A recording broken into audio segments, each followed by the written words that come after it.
Welcome to An Honorable Profession, a podcast giving America hope since 2018.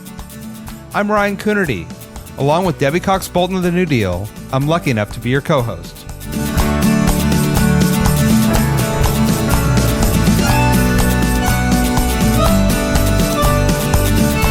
An Honorable Profession is a New Deal Leaders podcast. The New Deal is an organization that supports the next generation of American leaders.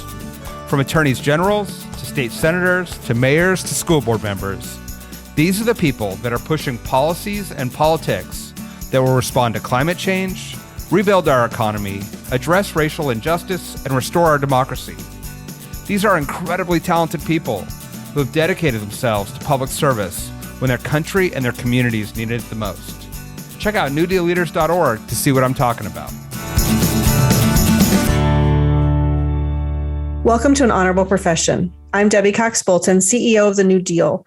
We're proud to support some of the amazing leaders you hear on this podcast.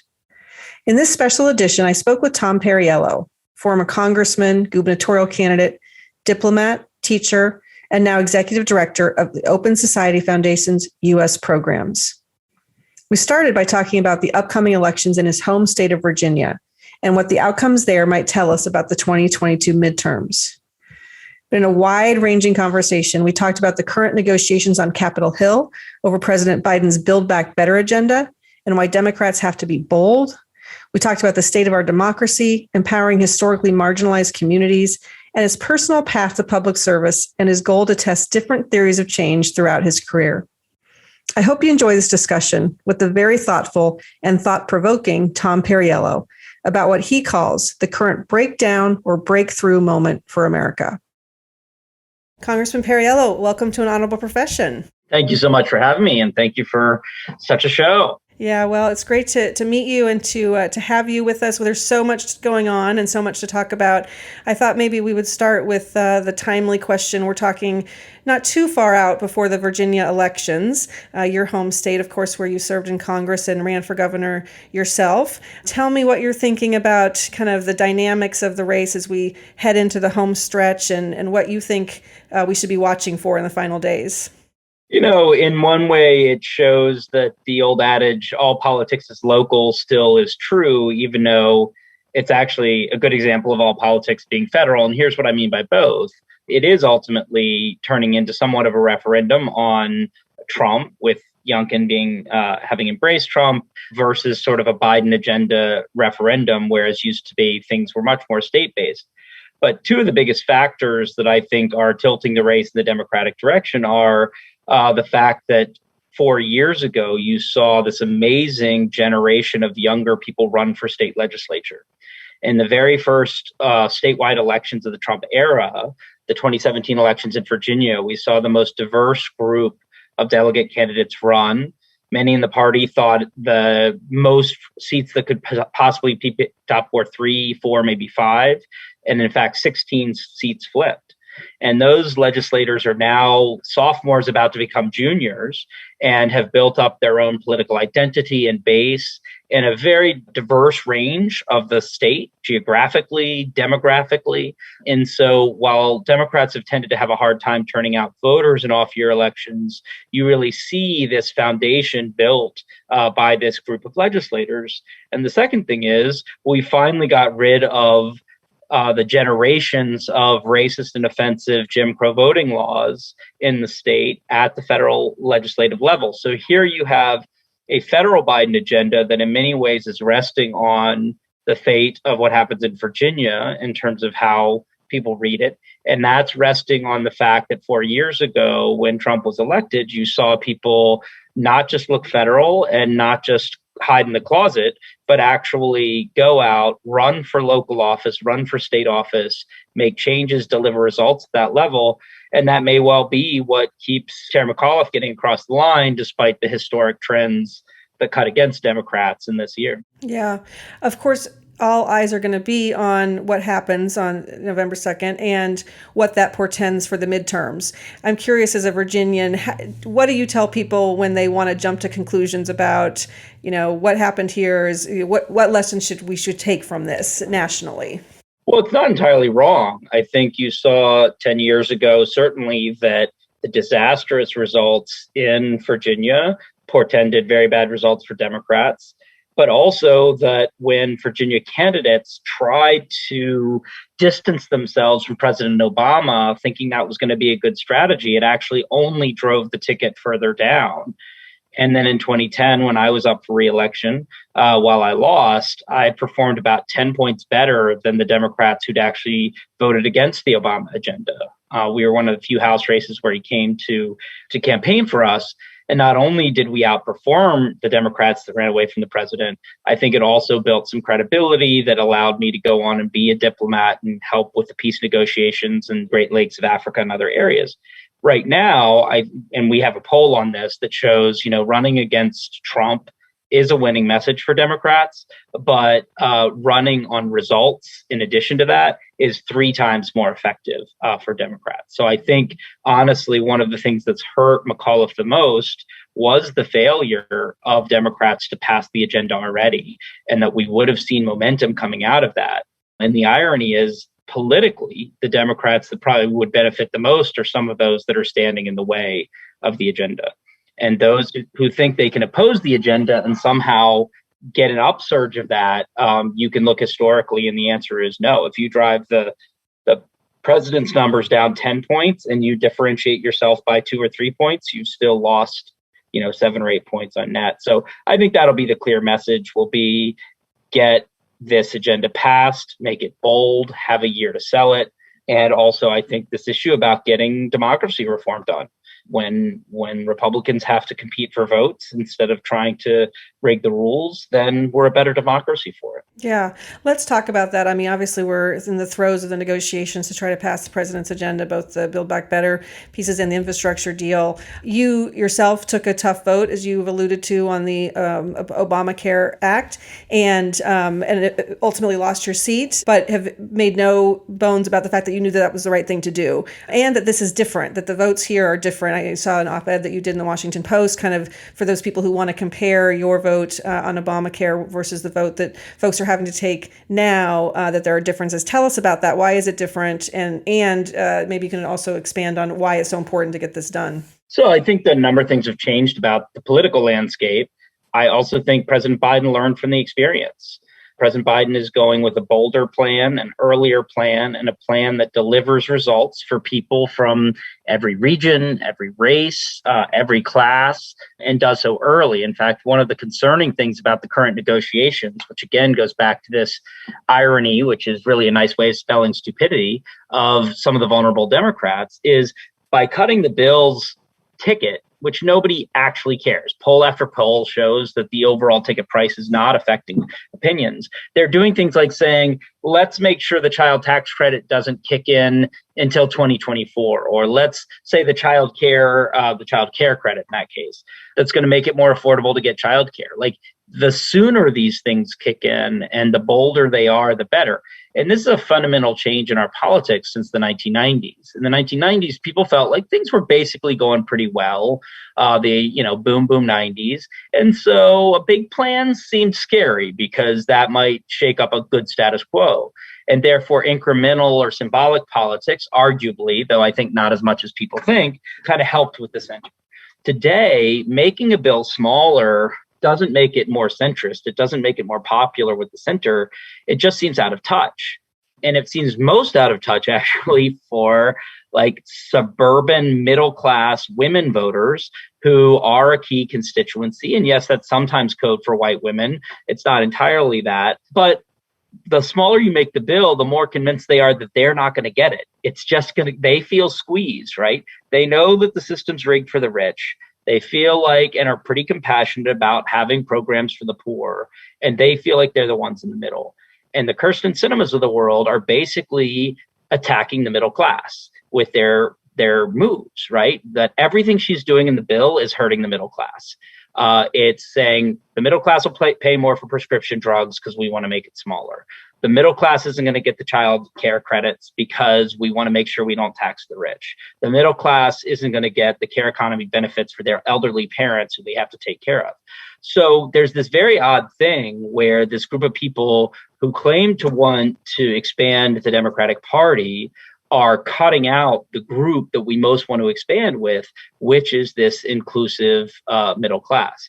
And Biden has been very clear. He wants this. He really believes this should be not just for the poorest of the poor. This should be for all American families. It's kind of a rebuilding of the social contract that if you work hard and play by the rules, you should be able to not be on the brink of poverty. And a lot of middle class families feel that.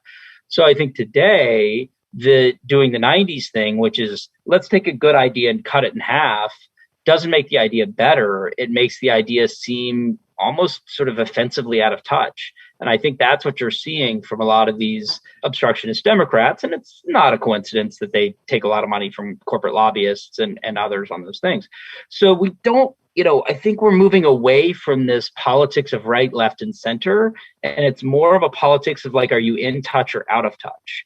And the things that show that you're in touch are a little different than what they were 20 years ago. Trump got a sort of corrupted, bastardized version of this, right? Which was like, he got that there had been this elite consensus on China and on trade that the leaders of both parties had for a number of years. And even though he had no plan to replace it with and was all over the place, he at least was like, hey, I hear you. I hear you that this is not working for most Americans. And I actually think he was right in many ways in the critique of China. He just had no coherence in the response and put American consumers in a really bad place. So, I think that's where we got to be. I think we've got to be bold. We've got to be creative. And I think some of that's going to happen at the state and local level with responses, but some of that's got to be federal. Yeah, absolutely. I'm wondering, just as you're watching this whole thing play out, I think there's a lot of talk now, there has been for decades, but, about Washington being broken, Washington being out of touch. I mean, do you feel like what we're seeing play out right now is just how legislation happens and this is just part of the process? Or do you think something is fundamentally different from when you served? Yeah, I mean, it's broken in any number of ways. Let's look at this for a second. So one piece that has definitely changed that had really already changed in my time, but has now gotten even more extreme is the polarization. The irony here was, and I had this conversation with, my neighboring Congressman, Eric Cantor, who was the, minority leader, minority whip, whatever he was at the time. They weren't worried that Barack Obama was going to be too radical. They were worried that Obama was going to be the kind of centrist uniter that was going to create a permanent majority. And Eric Cantor said, we're not going to let him be Mark Warner. He didn't say we're not going to let him be Che or Mao or something, right? So Eric Cantor had been in the legislature when Mark Warner came into what had been a solidly red state. Mark Warner did everything that we say we want politicians to do. He brought both sides together, not just Republicans and Democrats, but unions and corporations. He balanced a budget deficit that the previous Republican governor had set. He actually raised taxes, used it to put into infrastructure and into public education. And he made Virginia the best managed state in the country, the best state in the country to do business, the best state in the country to raise a family. And Eric Cantor's response to that was, we can never let that happen again. So his view was, why? Because Mark Warner became untouchable politically. He created coattails that helped turn the Virginia blue probably 10 years earlier than it might have demographically. And Cantor knew Obama was at least capable of that. Here was a guy who might unite, white, black, brown community organizers with Silicon Valley, you name it. And what he felt was, this is a zero-sum game. And I remember saying to him during the stimulus debate, I was like, I don't get it. Like, these are Republican policies. Like, if you look at the stimulus at the time, it was a third tax cuts, which Republicans supported. It was a third funding of unfunded mandates to states, which had literally been part of Newt Gingrich's contract with America. And a third, though later that got cut, infrastructure and R&D, which Republicans were for. And he was like, look, that's not the point. We can't let this work. We can't give Obama a bipartisan victory. So that level of zero-sum politics had kicked in, but it's on steroids now, both because of social media and the corrosive effects of propaganda and the algorithm stuff that we'll talk about more, but also because Donald Trump's only real political innovation was after McCain lost and Romney lost, not in that order, but you know what I mean. The assumption was the Republican Party had hit a limit of how much it could appeal to sort of white voters, and it needed to diversify the party. And Trump said, well, what if we tried something else? What if I went even more racist? What if I went from dog whistles to bullhorns? And sadly, he was proven right. In both 16 and 20, he produced about 12 to 15 million more voters for him than McCain or Romney got. So there are a set of Americans out there, sadly, who will vote for that and not for something less than that. That's created a completely different political incentive structure on the Republican side. So that polarization has gotten far worse. And obviously, Trump as an individual and the power he wields has made that worse. I think we also have a huge problem. If you take off your Democrat and Republican hat for a second, and you just think about the US Senate today, a majority of the population is represented by 18 votes in the Senate today, 18 votes in the Senate. And a minority, 47% of Americans, have 82 votes in the Senate. Now, that makes no sense whatsoever. The fact that it happens to randomly correlate to D's and R's has nothing to do with representative government. If over the next 10 years, Florida and Texas went blue and New Hampshire and Vermont went red, which demographically is conceivable, your numbers skew even more absurdly in terms of that body. And part of it is because your state identity is no longer a meaningful political identity. If you say politically, I'm a Virginian, right? Like if you are a red Virginian, you mean something completely different. If you were, I've used this example before, but if you lived in small town Georgia 2 years ago versus today, versus to Atlanta people, right? So all Georgian in their identity. But 2 years ago, those Atlanta voters felt more represented in the Senate by Cory Booker or Tim Kaine than they did by Perdue or Loeffler, right? Like, it wasn't relevant that they were Georgian. Like, to the extent that occasionally Georgia issues come up, you can form a House caucus of your Georgia members, right? For a base closure or coastal restoration or what have you.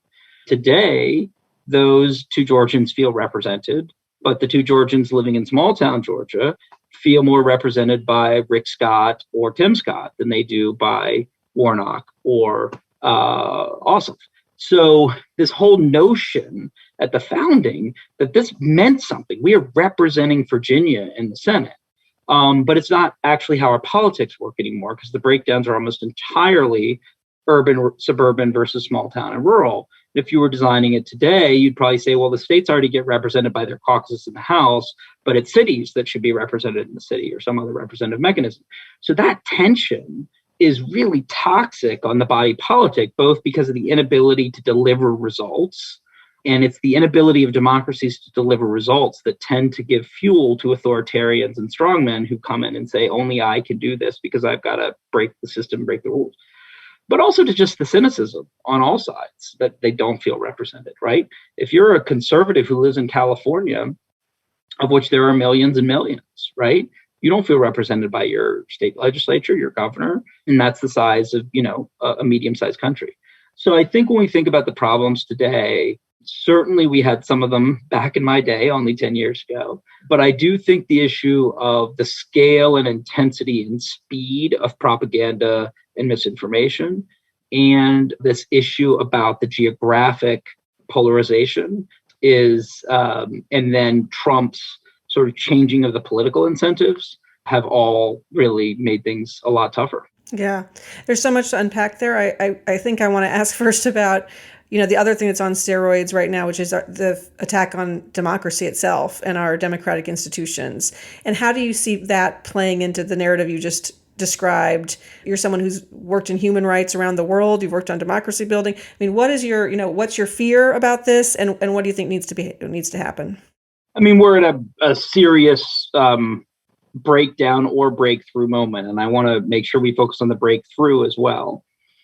There are very few examples in human history of genuinely diverse, whether that's ethnicity, race, sectarianism, democracies being able to sustain themselves without some form of a caste system. In other words, where you have genuinely different but absolutely equal communities inside a democracy over time.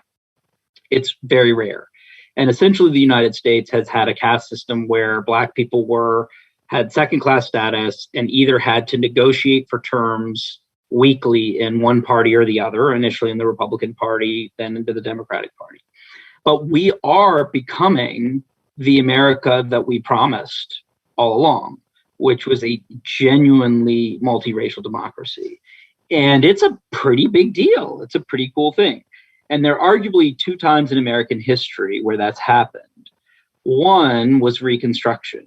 And in Reconstruction, the response is what you actually see most of the time in human history, which is violence, a reign of terror, ethnic cleansing by what was seen as the disempowered white minority in some places. You had a majority of the South Carolina legislature that was Black during Reconstruction. You had Black leadership of cities. And there was an absolute Taliban-style ethnic cleansing of the South through lynching, killings. And of course, the targets were the most educated Black people, those who had taken power, those who were literate. All of those were threatened sort of top down and killed in far too many cases. Today's political map still reflects the torture and ethnic cleansing of the South, both in terms of the actual population driving the Great Migration, but also the Jim Crow that followed. That means a state like, I think Mississippi is 40% Black, and there's not a single, state elected official that's not white and conservative. So the legacy, unfortunately, on the planet is usually more might makes right, or a reflection of power, than the actual idea of rule of law, of law with majoritarian accountability that was so radical in the American founding, right? It wasn't radical enough to be equal in terms of women, equal in terms of outlawing human chattel slavery, much less Black citizenship, but it was radical relative to its peer governments in terms of the idea that it wasn't a sovereign that could simply dictate truth. There was like a process. There was going to be a process of rule of law. And for those of us that have worked around the world, we know that that's not a given. It's not an assumption that that's the way the world works. It's in fact not the way most of the world works. And it's something that every generation has to say, like, this is a big deal. We're going to make this happen and we're going to make it better. And I think there's no question, and this goes to the second time this happened in American history, was California in the 1990s. That's the only other time that you've seen an ethnic majority that had a monopoly on power, arguably lose that power. So Reconstruction leads to violence. In 1990s, the Republicans essentially did a Trump-like move. It's called Prop 187. They ran a bunch of very anti-immigrant stuff. They briefly drove up their support from white voters, but it actually drove together a coalition of Asian American, Muslim American, Black American, Latinx, et cetera, that to this day has continued to keep that a relatively stable democracy, whether you like the policies or not. And people are like, oh, well, of course. Well, at the time, Asian Americans were not primarily voting for the Democratic Party. A lot of Muslim Americans were not primarily voting for the Democratic Party there, and the Latinx community was split. So it was a decision of the Republicans to say, we are going to alienate and drive those groups into a pro-democracy multiracial majority. And the demographics there and the politics and the leadership meant that argument won out. And the hope is that this is only a more violent version of that nationwide that we're going through, because we're actually finally doing it. We're actually finally talking about equal citizenship under the law, where it's not okay for police to shoot an unarmed Black man and not expect some form of accountability for that, where we're not going to actively rob Black people of the right to vote because we think that some set of, largely white men somewhere should be able to dictate the outcome, and we only do the voting as sort of a performative exercise to validate that decision, or do we actually believe in that? And the interesting thing here is, if we can get the democracy reforms through, it's actually one of the greatest things you could do for the Republican Party, because as long as the Republican Party thinks that it can win elections by rigging the rules, it will focus on rigging the rules. The second it can't rig the rules, it'll actually start appealing to more voters to win. That's the only way it has to win. And they've got some good messages. They have some messages that resonate across communities of color, some messages that resonate with young people in the best version of what that party could be or could stand for. So actually, I think that not only is democracy reform crucial for Democrats winning and for democracy surviving, but I actually think ultimately it's the best way to get back to the kind of two-party system that is a contestation of ideas in the public domain instead of a contestation of corruption and violence and ethnic hatred from one party while another is trying to cobble together that coalition.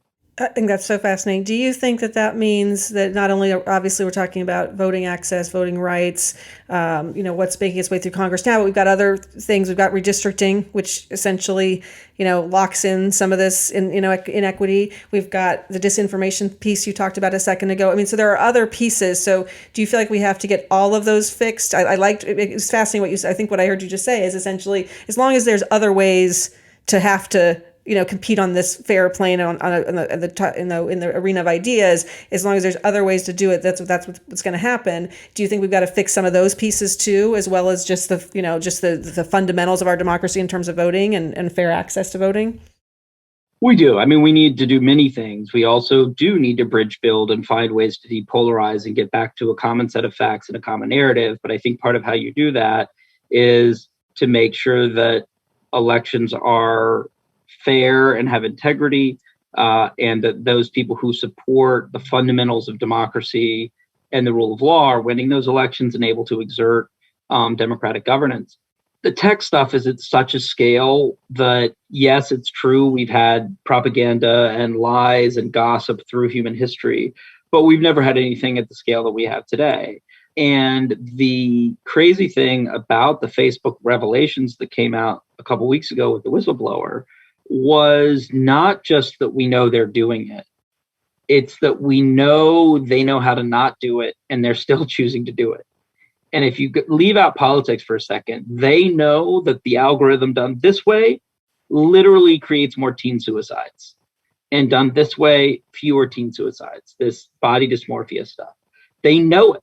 And they're like, no, we might lose a little bit of profit, and we are okay with more teenagers committing suicide than changing this part of the algorithm of the business model. They know it's literally fueled genocide and ethnic cleansing in Myanmar and other places. And in the US, they briefly had so much pressure during the election that they changed the algorithm to de-escalate rather than escalate. And it worked. We actually saw a change in those 2 months. And the day after the election, they went back to the other algorithm that essentially rewards extremism, rewards partisanship, rewards the most radical thing you can say. And of course, that doesn't just lead to January 6th overnight, but it's the environment within which January 6th happened. So, Facebook has a metric that's about, metrics of engagement, which basically rewards the thing that is going to get you and me the most pissed off possible. There's a Secretary of Technology, I forget what her name is, what the name of the title is, Aubrey Tang in Taiwan, who at the beginning of COVID literally went in and started to hack the algorithms when it was open source, but showed that like COVID, the thing that was traveling the fastest in Taiwan, which this was before it had even hit the US, they were very close to the Wuhan district, and like the lies spread faster than the truth, right? As the old saying goes. And fear was going over constructive things. And she basically tweaked the algorithm. I don't know how she did it, but to reward anytime people were agreeing or anytime people were getting accurate information. And the response was seismically different, like tens of thousands of lives saved. People were driven naturally into problem solving spaces. Like, here's how we could create PPE together, not like, here's who to blame, or I heard this person died, and their genitalia shrank or whatever else, can get passed around, right? So in this situation, we can make choices in a democracy. And I think part of what we're going to have to do is not just look at fixing the traditional problems with democracy. How easy is it to vote? Is that vote protected in terms of integrity? And not even just the 2.0 stuff like participatory budgeting, which is great, and other things, redistricting, but also this next level. How do we think about democracy in all aspects of our life? Democratization of the workplace, right? Workers have had so little power. And while it's freaking out Wall Street right now that workers actually have the power to not show up, you have to remember that if we had just kept the minimum wage consistent from the 50s, minimum wage would be about $28 or $29 an hour right now. So it's not surprising that people were never supposed to be working in these jobs for $12 an hour, even $15 an hour. It would be 28 or 29 just to have kept with inflation, right? But workers were so disempowered, the rules were so rigged against workers that people would be like, all right, screw it. I'm going to take $8 an hour here and I'm just going to work 2 jobs and then I'm never going to see my kids and I'm going to come home exhausted and I'm going to eat, stale peanut butter out of a jar. So then you're suddenly like, wait a second, I have a little bit of power in the workplace. I'm going to start making the kind of rational decisions that anyone would make, which is not to work those hours for those wages. So democracy in the workplace, democracy online as well. And I think this is where we have not effectively translated very important 20th century norms that were mostly about the relationship between the individual and the state into things that are mostly about the norms about individuals' privacy and corporate concentration and power. So in the old 20th century model, it is rightly a more civil libertarian view often of like erring on the side of free speech. Now, you can't say fire in a crowded theater. There are time, place, and manner restrictions.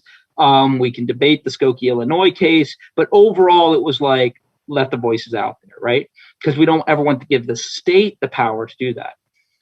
But when we're talking about a private entity like Facebook, and we're talking about the capacity for misinformation to crowd out and silence truth, we are actually talking about a different space. And we don't even as a democracy have a good language or set of values and norms for how we think about that. But we need to be doing it because the other side, even under enormous brand and shareholder pressure to change, are saying we are willing to completely polarize society, not just the US. You see this in Poland. You see this in other places where Facebook's presence is directly linked to reducing the middle and the common ground and driving people to extremes and often violent extremes.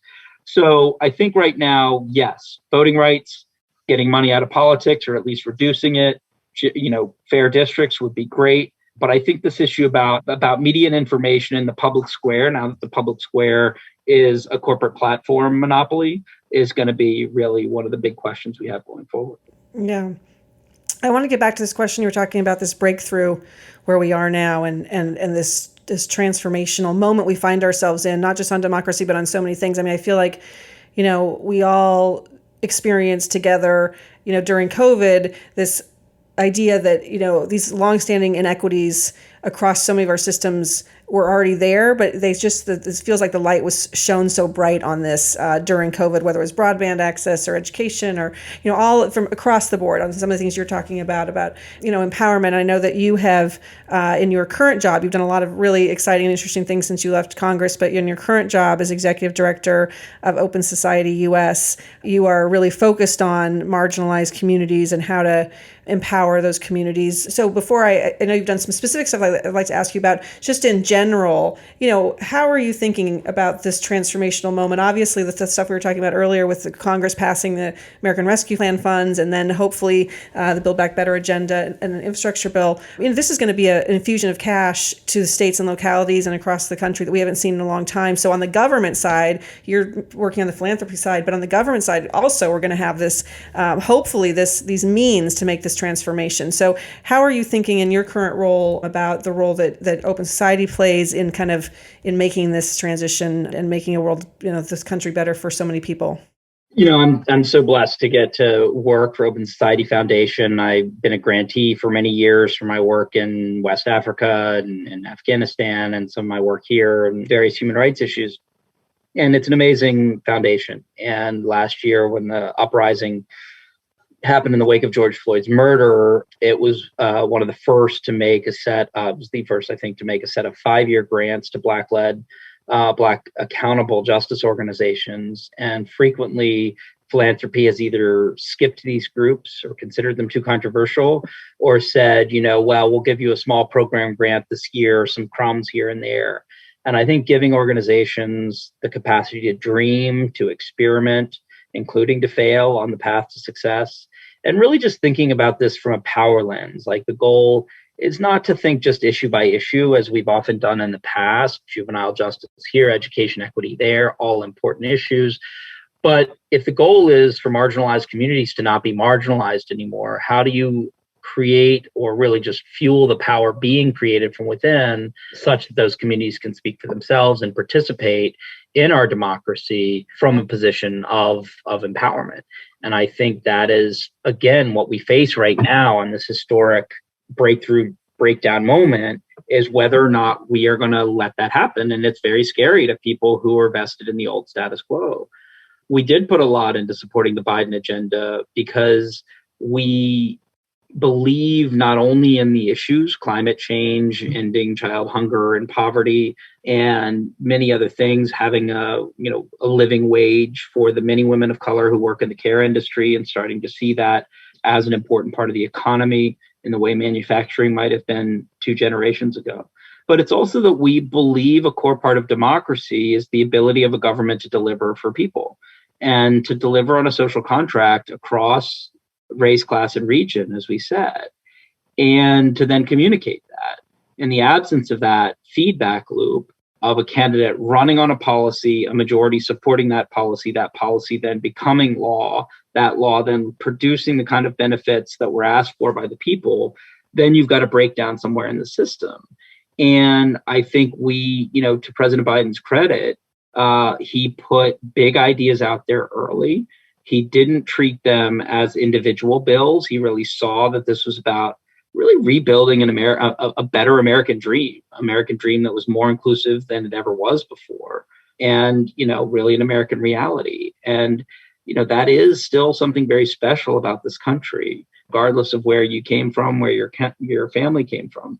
And so some pieces of that will be cut off very painfully. We've lost already some of the immigration reform component that's so necessary for the tens of millions living in the shadows or with family members who are. We may get a narrower version of that. We may see something like a standing filibuster. All of those things are really, really important. And so we want to be focused on that. I think another thing for us at this moment, and here I have a little bit of perspective, despite all my privileges, is, we have had to develop in the movement and advocacy side, overdevelop our muscles on speaking truth to power, on holding power accountable, because we didn't actually have enough progressive power. And that was particularly true for communities of color. And that meant tactics like impact litigation. In other words, trying to use the courts to win what you couldn't win through a legislative or executive branch. It means a lot of calling out the corruption of officials and other things. That's always going to be a bread and butter of a healthy civil society and a democracy. But actually, we have an opportunity now to see more communities go from speaking truth to power to taking power and holding power. And this idea of co-governing with people is very important, because what you and I know is governing sucks. I mean, it is really hard. Running for office sucks. It's really hard.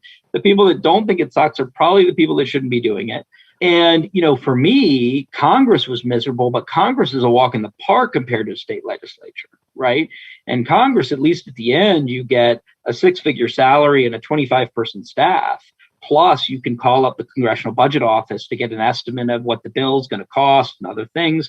Like a lot of state legislatures, depending on the state, you're doing all that fundraising and all that door knocking, and then you're getting paid $20,000 a year, maybe, for what's called part-time work. But your constituents sure as hell don't think it's part-time work. They expect you every time they see you in the grocery store or at the high school football game that you work for them, and you have almost no staff. And in some cases, you're running every 2 years like Congress. So these jobs, we need to really be thinking about how we make sure that the full demos can see themselves running for office, or at least see people like them running for office. And if you make it so that, how could a single mother possibly do this?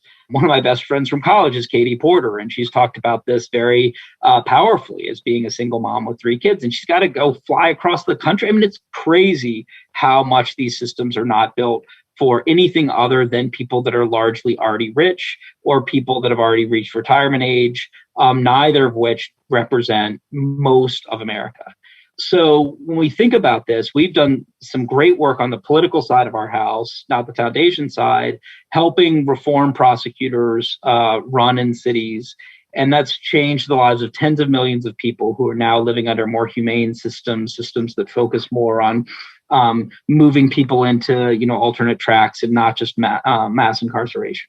But in many cases, those people, particularly when they're Black women, get elected and the system's trying to crush them. It's not trying to help them. The staff there work for the old guard. The police are not behind you. And then your civil society groups that you came out of, if you came out of movements, you came out of progressive work, they think their job is to make your life miserable by demanding 100% and then holding you accountable to whatever. And that is in many ways civil society jobs. But I think there are parts of this transition now, as we see more progressives getting elected or appointed to all different levels of government, to think about whether we've overdeveloped one muscle. We need that muscle to be strong. But have we done the time to develop other muscles that might be helpful? I keep using this muscle metaphor. I like it. But that are really important for governing. And I think if you look at a state like Arizona over the last 10 years that has flipped from red to blue, a lot of that started with the anti-Arpaio organizing. It was super local, incredible integrity, very inherently oppositional. And then you saw many of those movement leaders run for city council, run for state legislature. Then all of a sudden you're interacting with citizens in a different way. You're there to fill the pothole. You're there to make sure the school is open. You also may have a staff and a budget where you're going to every Rotary Club and Chamber of Commerce meeting as the city sitting council member, not as the person outside. Now, we're always going to need the people there, but I think we're at a moment now where we need to look and understand both how much power the progressive movement has built from 10 years ago. And this goes back to my vote on Obamacare. One of the biggest differences to today is there really wasn't much movement 10 years ago. There was Move On and there were the unions. And then there was the immigration groups, which have been getting it done for a long time, or at least prophetically speaking up. But now, you have a Black justice movement, you have, Latinx and AAPI community, you have an economic inequality movement seen through the sort of Bernie and Warren kind of lenses. You have a bunch of people elected in the caucuses with huge platforms, very powerful platforms, from an AOC or Katie Porter to an Elizabeth Warren. There's just power there that wasn't there 10 years ago. One of the things that means is people are going to be able to turn out voters if you vote for the right thing. But the other is you're going to get primaried. Sinema's primary numbers are awful for a sitting person. Now, she may have some other strategy in her head, maybe only in her head. But you've got a situation where that energy, that base energy, didn't exist. One of my theories on Virginia right now, which is just a theory, we'll see, is for my entire lifetime, the assumption was the Republican base shows up no matter what. They just turn their people out, but we have to give our people a reason to show up. We have to light a fire or whatever. You need an Obama type figure or an issue like Trump. I'm wondering now, after 3 or 4 years of voting in a row in Virginia, where we have an election every year, our side doesn't need to be as excited. They just know to vote. And their side, if they're not given the full Trump dopamine rush, they may just not show up. And if you give them the full Trump dopamine rush, it also gets our base excited and, of course, gets swing voters coming our way and not theirs. So, I'd love to get through that period to the point that we're having bigger conversations, including across ideological lines, about how do we want, information and technology to function in our democracy and in our community. We cannot be hyperbolic enough about how much they are manipulating human behavior and the human mind, including the minds of children. It sounds crazy until you look at the algorithms and you realize it's just they're not even subtle about it. They're not even it's not a conspiracy. They literally are talking about wanting to create metaverses that are based on holding human attention span and shaping human behavior. And that's pretty screwed up, And right now in the world, when I put my global hat on, we're really being offered, and Tristan Harris talks about this a lot, who was the guy in The Social Dilemma, that we're really only seeing two models in response to this. We're getting the Chinese model, which is a repression model. says, screw that, we are going to take state control over everything and block the internet as you know it, and we're going to essentially build our own state-based counterparts. Or this laissez-faire chaos model of the sort of corporate concentration, Facebook can control everything, we can't regulate it, da da da.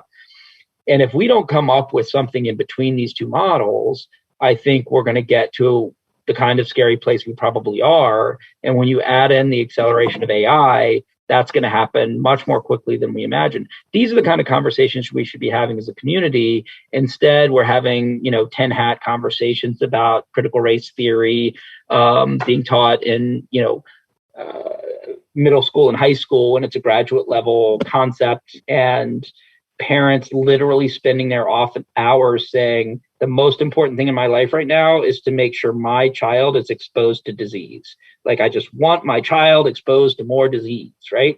Like, these are the things. It's not even just like whether you believe in the mask stuff. It's like, of all the things in the world you could be working on right now. Like, you say you care about freedom. Can I just list a few things in the world that might be a more pressing question about, impositions on freedom than kids wearing a piece of cloth at school? So it's, as I said, breakthrough or breakdown. Yeah. Well, and I do want to just mention, I want to ask you about how you got here actually. And you're so passionate about so much of this and how you ended up in public service. But I do want to just acknowledge that your organization, Open Society Foundation US, announced this recently, this $10 million grants to Native American led organizations over the next 5 years, just as one more example of this kind of philanthropic opportunity to change the destiny, really, of historically marginalized communities. So I want to thank you for that effort, and people should go on your website, I assume, and look at that if that's something that is of interest to them. It's great stuff. And, it's all about these groups over the last 5 or 6 years. I mean, they've been at it a lot longer, have really made the Native American voice a relevant political voice in the same way that the young kids opposing Arpaio did years ago, who are no longer young kids, but were at the time. You see states like Montana and Alaska where the indigenous vote can be the deciding factor, places like Arizona and Nevada, but only if you get organized. And if not, then anyone can come along and claim or co-opt or what have you. And these are difficult places to organize. And talk about groups that have every reason to be cynical about responsiveness of this government. It's certainly Native communities. So to see these groups do the kick-ass work that they've been doing over the last few years, it was really cool to be able to give, I think, in every case, the first 5-year grant. And having been in the nonprofit world for most of my professional life, sadly, we have these amazing organizers. They become executive directors, and then they spend 70% of their time fundraising and 25% of their time on internal HR issues, and then 5%, driving the agenda forward. So I just really appreciate the work those leaders are doing in their teams to build that political voice in various Native American communities here in the U.S. Yeah.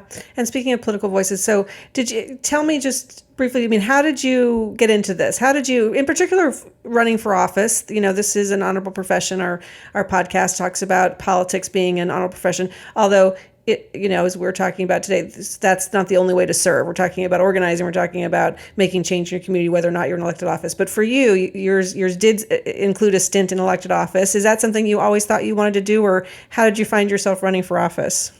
No. So I grew up in a Catholic church that basically said if I was not trying to end torture and extreme poverty, I would rot in hell forever.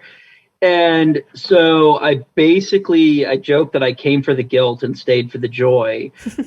It's very strange because Charlottesville was not a particularly liberal community at the time, but it ends up there was the most progressive bishop in the country. O'Sullivan was based in Richmond.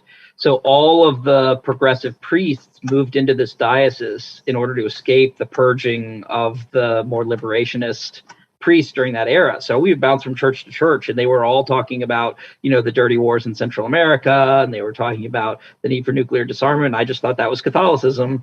Needless to say, it's been a more complicated relationship since.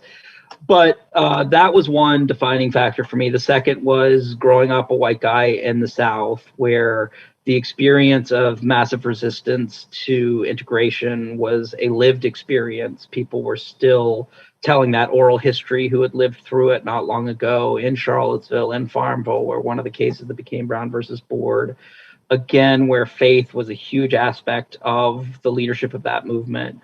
And then went and was starting college right about the time Bill Clinton was elected, who I generally thought was very, very disappointing in the sense of someone I knew was smarter than I would ever be and more politically skilled than I would ever be, but continually missed the opportunity of the 90s to be a transformative leader by seeming to care always about what was going to get him to the next election or the next polling result. And when we go back and think about what that period was like, it probably was one of the greatest. It's not that he was a bad president per se, he accomplished many things, but there's probably no president who's had a greater opportunity in terms of the economy he had, the totally unipolarity of the world at that point. It was that period between the fall of the Berlin Wall and the fall of the towers, and his just natural abilities that are off the chart. And so I made a decision in college that I was going to never plan more than 2 years ahead, because I saw that very talented people who could do good for the world were so clear on where they wanted to be in 20 years that they didn't do what they needed to do right then, and that I would test a different theory of change every 2 years of my life. And I've actually stuck with that. I've been a peace negotiator. I've done transitional justice and conflict analysis. I've done racial justice organizing and advocacy. I've worked at a war crimes tribunal, run for office, been a diplomat, a teacher, and now I get to give someone else's money away for a living, which is not one I expected on the list, but is pretty powerful, uncomfortably so. But the running for office one was one that I think, in that mindset. Well, I went through a brief period in middle school where I really loved politicians, and I I knocked doors on the Doug Wilder campaign, and that was the first time a black man was elected governor in America, and it happened in the capital of the Confederacy. What can't we do, kind of thing. But I felt like, I used to say movements change the sense of what's possible, or what I used to say, that, activists make a difference and politicians show up to cut the ribbon, and then changed over time to saying, no, that's not true. Movements' jobs are to change our sense of what's possible, and politicians have to work within the sense of what's possible. And the best moments in American history are where you have a movement leader or movement leaders like King and Bayard Rustin and everyone that was there at the peak, with a politician like LBJ that was willing to go to the limits of what was possible politically. And when each of those are pushing the limits, that's when history really changes. And I think that for me, one of the reasons I ran for office, there were a couple of reasons that I decided to run in 2008. One was I kept going to the Hill to brief people. Like, I'd come back from Afghanistan, I'd come back from Darfur, and I would still always be going up to these folks on the Hill who didn't seem to care enough about the issues. They'd care about is this going to help us score points against the other party or what have you. And the second was I was frankly sick and tired of voting for Democrats because they were the least good option. And my home district was represented by a sort of pre-Tea Party racial demagogue named Virgil Goode, who was the one who said that Keith Ellison shouldn't be allowed to be sworn in on a Quran. And no one had come within 20 points of him. And it was a district the size of New Jersey, still is, that represented kind of all of America. Like, the top of the district, the northern part, is essentially a mid-Atlantic state. It's around the University of Virginia, Charlottesville, deep blue with some suburbs. Then you go through the Bible Belt, literally Liberty University and Falwell's territory, and then into Southside, which was like the Rust Belt, which is the old manufacturing and tobacco belt of Virginia that had lost a lot of the jobs in the NAFTA era of the 90s. So here was a chance to go and test what I called and wrote about as conviction politics, that the way to win more voters was not to go to some artificial center, but to go to our deepest convictions. And that by going and championing those values and doing so boldly and with courage, we would actually win over more people. So I went out and with that theory and polled, and I was 36 points behind in the polls. So we had some work to do. We cleared the primary field. And, after a year of very grassroots heavy work, we had barely closed the needle, but a lot of things fell into place. Obama lost my district when I won it, which I love to remind him of, but he did massively overperform previous Democrats. And we were not creating any distance with him, despite what some consultants wanted to do. So we were able to hold that vote and win a certain set of voters that were sort of Mark Warner voters, but not Obama voters. Maybe about race, maybe not in that case. Certainly 2 years later, that was a bigger factor indeed. So I was excited to test that theory. And in terms of a campaign, which we won the closest race in the country on a recount. It really was a defy the odds, kind of a perfect race and a perfect storm of things. And then it was like, I didn't want to just be in office. That was like, who wants that? Like to still be in Congress 10 years later, right? So the idea was like, what do we want to show here? And the idea was to show conviction politics, that you could go up, you could vote your conscience, even in a deep red district, and succeed. And statistically, we succeeded, but in a binary sense, we didn't. In that, I felt like we could overperform the Democratic brand by 5 or 6 points. So depending on where Obama was, like we would win or lose. Of course, Obama was at a low point, but we performed by twice as much as I thought we could. We overperformed by 12 points. We were in the 7, we had 5 separate Tea Parties in my district. I got many death threats. They tried to blow up my brother's house because they couldn't even get my address right. There's a whole bunch of stuff. It was a time that's worth going back to when we think it's just about Trump and what it was that were the factors that drove that. For me, the idea of taking the tough votes was a little silly because, I had been living in Sierra Leone a couple years earlier where risk meant like you might get beheaded. Women who were willing to stand in front of warlords in order to protect their community. And for me, I was like, wait, the worst thing that happens is I'm a former member of Congress. That seems like a pretty good deal. And, being a former member of Congress is a much better job. And I've been able to do things like go back to negotiating peace deals and doing diplomacy and doing conflict analysis work. And again, in Afghanistan and some during Arab Spring, and working on, racial justice issues and climate issues. And I've just been so blessed to continue to do that work since. But I will say, for all the problems of politics, it is a noble profession, and it can be a noble profession. And one of the things that I like about it relative to activism and advocacy, where I've spent more time, is the accountability mechanism is very clear. In elections, you need to have a majority of the people supporting you. There's a whole issue in activism right now about people claiming to speak for communities, but not having done the work to actually necessarily have those communities share the same positions that they're promoting. Now, there's a lot of misinformation about that too, but the fact is, when you're running a campaign, you win or you lose, and your metric for that is very clear. Did a majority of the voters support me? Now, it's not the only metric. I think in 2010, I felt like we won by losing. First and foremost, I think we stayed true to our principles. There's certainly a couple votes I regret. But overall, on the really core moments, we made tough votes, the right votes. We had respect of people and respected the democratic process. I respected losing. We had a lot of people who said, you work hard, you have integrity, but I simply don't want the Democrats to be in charge of the House, which goes back in part to why I think it's dumb for these House Democrats to be distancing themselves from Biden. The only option voters have next year is whether to send Biden a message of Democrats controlling the House or not. So in the old days, people might say, look, I'm not crazy about Democrats and Nancy Pelosi, but my congressman delivers for me. He's a good guy. He gets me. Voters are smarter than that. That may sound like a smart thing for a voter to say, but ultimately in 2010, for most people's lives in my district, it mattered less whether it was Robert Hurt or me than whether it was Nancy Pelosi or John Boehner.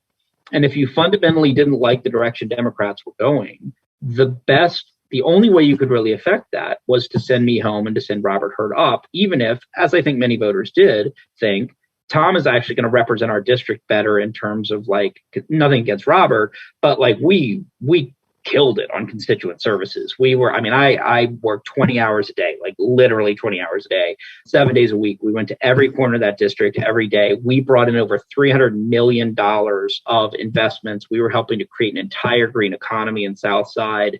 We'd help bring broadband to a bunch of areas. Even my haters were never seen anyone work that hard. But they were like, but ultimately, like, we don't actually support the direction the House is going. So I think we got to give voters credit for being smart. And I think that's one nice thing about politics is you actually have to go out and talk to people and not have a hypothetical argument with your friends about this phrase or that phrase, but you got to go sit down with people and hear them out. There's a lot of bad parts about politics, but I think there's something really honorable about the idea of representing people. And I'll say, I mean, I've worked in a lot of marginalized communities here and overseas, but I've never felt as rooted in those communities, as ironically, as I did when I was in Congress, because I was talking to people every day, and they were not just talking to me as like random dude, whatever. It was like, you work for me, like you work for me and you represent me, and you are going to sit down and you are going to listen for as long as I need to talk to you about my life story, both negative ways, but also in the way of like, this, you're my only hope. Like, you know, the best compliment I had in those days was being called the mayor of the 5th district, because we just like, we are the smallest unit of federal government representation is the House. So that's like the most local a person has as a representative in the federal government. It's an amazing experience. I love it.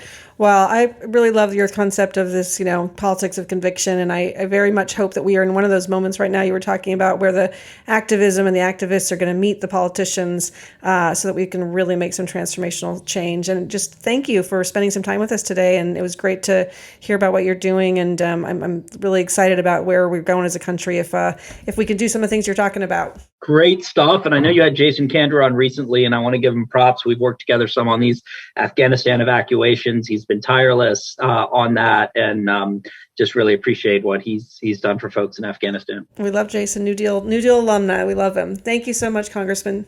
Thanks for listening to An Honorable Profession.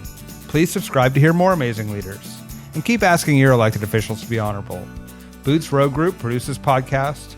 I'm Ryan Coonerty, and because we keep things honorable, no tax dollars were used in the making of this podcast.